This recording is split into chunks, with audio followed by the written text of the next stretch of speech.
तलाल साहब, कल अपोजिशन जमातों की APC थी, जिसके बाद उन्होंने अपना एलामिया जारी किया और मुतालबात किए हैं कि अपोजिशन जमातों और हुकूमती जमातों, तमाम जमातों के दरमियान कंसेंसस होना चाहिए, नेशनल डायलॉग होना चाहिए, नए चार्टर ऑफ डेमोक्रेसी की बात कर रहे हैं, ट्रूथ एंड रिकन्सिलिएशन की बात कर रहे हैं। वो कह रहे हैं कि अगर हुकूमती पार्टीज़ हमसे बैठ के इस पर बात करेंगी तो जमहूरियत मजबूत होगी, इंसाफ का निज़ाम है वो मजबूत होगा।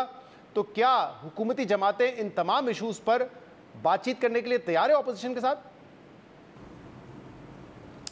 बिस्मिल्लाहिर्रहमानिर्रहीम। देखिए शहजाद साहब, हुकूमत का कंसिस्टेंटली पहले दिन से ये मौक़िफ़ रहा है कि बातचीत होनी चाहिए, मगर बातचीत होनी चाहिए कौमी मसाइल पर, पाकिस्तान के मुफाद पर, आम आदमी की ज़िंदगी पर, इकॉनमी पर, दहशत गर्दी पर। और इसके लिए कई दफ़ा कोशिश हुई और उसके बाद एक दफ़ा डायलॉग के लिए स्पीकर साहब की क़यादत में वहाँ PTI और बाकी जमातें और पूरी हुकूमती जमातों के दरमियान मुज़ाकरात शुरू भी हुए। और उसके बाद कौन उठ के गया उस टेबल से? ये उठ के गए। क्यों गए ये ख़ुद बता सकते हैं। और ये फ़ैसला इन्होंने बिल्कुल अलग थलग हो के अकेले फ़ैसला ये किया और उठ के चले गए।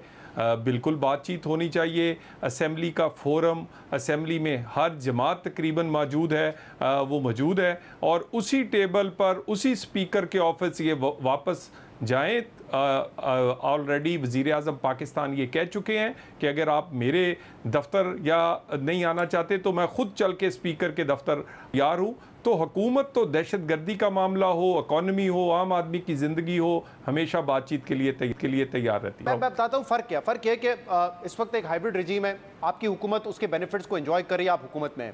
अपोजिशन ये समझती है कि जमहूरियत को नुकसान पहुँच रहा है, जमहूरियत कॉम्प्रोमाइज़ है, सियासी जमातों की स्पेस कम भी है, उसको वापस बहाल करना है। तो वो कहते हैं कि इन इशूज़ पे हमसे बात करें जो कि एक अवामी इशूज़ है। आप उस पर बात करने के लिए तैयार हैं या क्योंकि ये आपको सूट करता है निज़ाम तो आप उस पर बात करने के लिए तैयार नहीं है? देखिए, ये अब कोई नाम भी आप रख लें, हाइब्रिड कह लें, कुछ कह लें, लेकिन क्या ये बुरी बात है कि पाकिस्तान के कौमी मुफाद के मामलात में वो इंडिया से जंग हो, वो दहशत गर्दी हो, वो इकॉनमी हो, वो फैटफ की पाबंदियाँ हो, उसके लिए अगर तमाम अदारे एक पेज पे आएँ तो क्या ये बुरी बात है?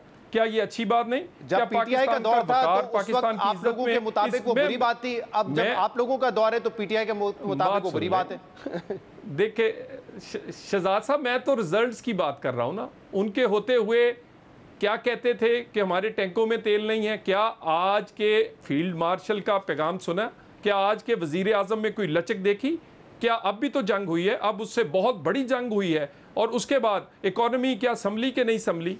क्या इकॉनमी टेक ऑफ कर रही है? लोग कहते हैं कर रही है। क्या रेटिंग रैंकिंग बेहतर हो रही है? हो रही है। क्या दुनिया से, बैरूनी दुनिया से तल्कात बेहतर हुए हैं? लोग मानते हुए हैं। और आम आदमी की ज़िंदगी में बेहतरी आई है? हाँ आई है। अब रही बात, ये सारी चीज़ें हुई हैं तो ये सब के इसमें कंट्रीब्यूशन है तमाम अदारों का। अच्छा, एक और मामला है इमरान खान के साहबजादों का। उन्होंने कहा था कि हम पाकिस्तान आना चाहते हैं और कल उन्होंने PS मॉर्गन को जो इंटरव्यू दिया उसमें उन्होंने कहा है कि हमने वीज़ा के लिए अप्लाई किया है लेकिन कोई जवाब नहीं आ रहा। आपने कहा था कि अगर नाइकॉप है तो बहुत अच्छा है, वैसे ही आ जाएंगे, लेकिन अगर वीज़ा के लिए भी अप्लाई करेंगे और यहाँ सिर्फ अगर मुलाकात करने के लिए आना चाहते हैं तो एक दिन में वीज़ा मिल जाएगा। वो कह रहे हैं कि एहतजाज की बात नहीं करें, वो कह रहे हैं हम अपने बाप से मिलना चाहते हैं। तो क्या वजह है कि वजारत दाखिला उनको जवाब नहीं दे रही या एम्बेसी उनको जवाब नहीं दे रही और क्यों वो एक दिन में वीज़ा नहीं मिला उनको? ये है, मुझे हैरानगी होती है कि हर चीज़ को ये तरोड़ मरोड़ के क्यों पेश करते हैं। इनकी फुफ्फो जान ने फरमाया था कि नाइकॉप हैं बच्चों के पास। अब बच्चों के नाइकॉप अचानक से गुम गए। अब अचानक से पता चला है कि नहीं, उनको तो वीज़ा लेना पड़ेगा। इसका मतलब है कि पाकिस्तानी शरीयत क्या उन्होंने छोड़ दी थी या वो रखना नहीं पसंद करते या वो नाइकॉप हो गए। आज ये नई इत्तला आई कि एक्सपायर हो गए उनके नाइकॉप। अच्छा चलें, जो भी हुआ है वो अगर वीज़ा अप्लाई किया होगा तो बिल्कुल वीज़ा मिलेगा। और अगर नाइकॉप दोबारा वो अप्लाई करेंगे उसका भी एक तरीक़ाकार है, उसकी भी उस पर वो भी जारी कर दिया जाएगा। हमें कोई इस पर ना कोई खौफज़दा है ना हमारा फोकस है। हमने तो ये भी नहीं देखा था पहले दिन से कि किसके पास नाइकॉप है कि नहीं है, इसको वीज़ा चाहिए कि नहीं चाहिए। ये सारे का सारा महवर जो है ये इनका अपना ही है, ये ख़ुद से ही चीज़ें बना लेते हैं। और मुझे ये बताइए कि हुकूमतें तोड़ दी, इस्तीफ़े दे दिए, लॉन्ग मार्च कर लिए, 9 मई कर लिया, उसके बाद फुफियाँ निकल आई, बेगम साहिबा निकल आई, वज़ीर आला KP जो है उन्होंने कहा कि सरकारी पूरे वसाइल से हमलावर हुए। क्या हुआ? कुछ भी नहीं। तो ये बच्चे आके क्या करेंगे? कुछ भी नहीं। हाँ, और तो रही बात, पितराल साहब, अगर वो बच्चे आप कह रहे हैं कि वो आके क्या कर लेंगे, कुछ भी नहीं कर सकेंगे, और वो तो अभी कह भी नहीं रहे कि हम कुछ करने आ रहे हैं, वो कह रहे हैं हम अपने वालिद से मिलने आ रहे हैं, तो फिर वजह क्या है कि आप खुद कह रहे हैं कि वीजा के लिए अप्लाई कर दें 24 घंटे में मिल जाएगा, तो फिर क्यों रुकावट आ रही है, क्यों वीजा नहीं मिल रहा उनको? वो कह रहे कोई जवाब ही नहीं आ रहा। मैं तो देखिए, गुजारिश ये है, हमारे अंदर कोई कंट्राडिक्शन नहीं है। मैंने तो कहा है, अगर उन्होंने अप्लाई किया है, अगर कहीं उन्हें कोई मुश्किल आ रही है, उसका तो कह रहे हैं अप्लाई किया है, वो रीमा साहिबा जिनका आप हवाला दे रहे हैं, वो कह रहे हैं ट्रैकिंग नंबर भी हमारे पास। मैंने कहा आप देखें, दे दें ट्रैकिंग नंबर, मुझे भेज दें, हमारी उधर बाकी जो अदारे उनको भेज दें, कोई उसमें रुकावट नहीं होगी। लेकिन इस बात को इशू बना लेना और बिला वजह बना लेना, और रही बात, मैं बार बार सवाल उठाता हूँ, बेशक कोई माइंड करे कि बच्चे हैं किसके, वो रिप्रेजेंट क्या गोल्ड स्मिथ को कर रहे हैं कि अपने बाप को करते हैं, वो रहते कहाँ हैं, किनका लेकर आ रहे हैं। तो बाकी रही बाप की बात, उनका हक है, उनकी कल भी बात हुई है, दोबारा भी होनी चाहिए, मुलाकात भी होनी चाहिए। अगर उनके वालिद की इतनी उन्हें थी तो उन्हें पहले आना चाहिए था। बहुत देर हो गई है, बंदा तो 2 दिन नहीं गुजार सकता वालिद के बगैर अगर कोई मुश्किल में हो, तो ये तो 2 साल गुजर गए हैं। तो रही बात, ये सारी की सारी गिमिक्स जो हैं, ये क्या एक एसेट को बचाने के लिए हैं, जो एसेट किसी का है, जो एसेट जो है पाकिस्तान के खिलाफ इस्तेमाल हुआ है, या ये सिर्फ अपने वालिद के लिए है? सो इसको घुमा फिरा के इसको ना करें, सीधी तरह बात बताएं दुनिया को। तलाल साहब, उनके बच्चों ने इस इंटरव्यू में और भी बात की, उन्होंने कहा उनकी जान को भी खतरा है, और डोनाल्ड ट्रंप की तरफ वो देख रहे हैं, क्योंकि वो कहते हैं कि डोनाल्ड ट्रंप से बड़े अच्छे ताल्लुकात रहे हैं इमरान खान के माजी में, तो वो भी मदद को आ सकते हैं। सुन लीजिए, इसके बाद जवाब दीजिएगा इसका। When we floated the idea of going, we were told by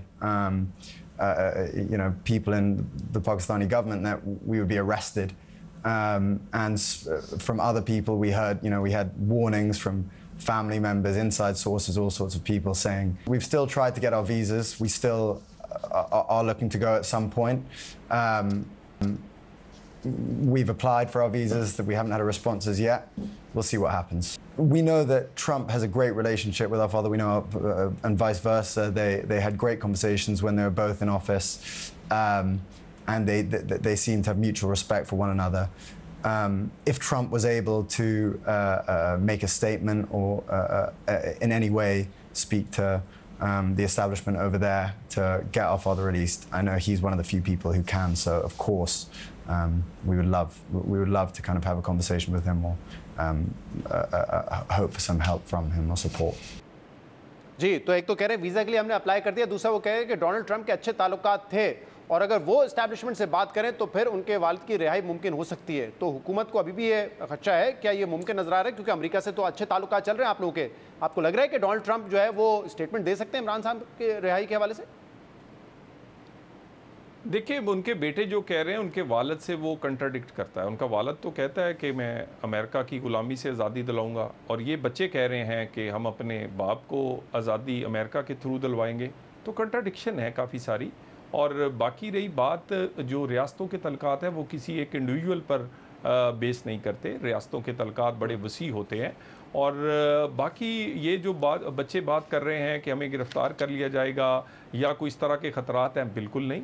lawful एक वीज़ा होल्डर के तौर पे, शहरी के तौर पे, नाइकॉप पे आएँ, वीज़ा पे आएँ, कोई कुछ नहीं कहेगा। इनका ये अगर इन्होंने वीज़ा अप्लाई किए हैं तो उनके ट्रैकिंग नंबर भेजें, मैं उस पर भी आपको रिस्पॉन्ड कर देता हूँ कि कोई डॉक्यूमेंट कम तो नहीं या कोई और बात नहीं। हमें किसी किस्म का कोई खदशा, कोई खौफ नहीं है। इन्हें पहले आना चाहिए था, ये क्यों नहीं आए ये खुद बताएंगे। बाकी रही बात, क्या गोल्ड स्मिथ के पोते बन के आ रहे हैं या इमरान? बहुत बहुत शुक्रिया।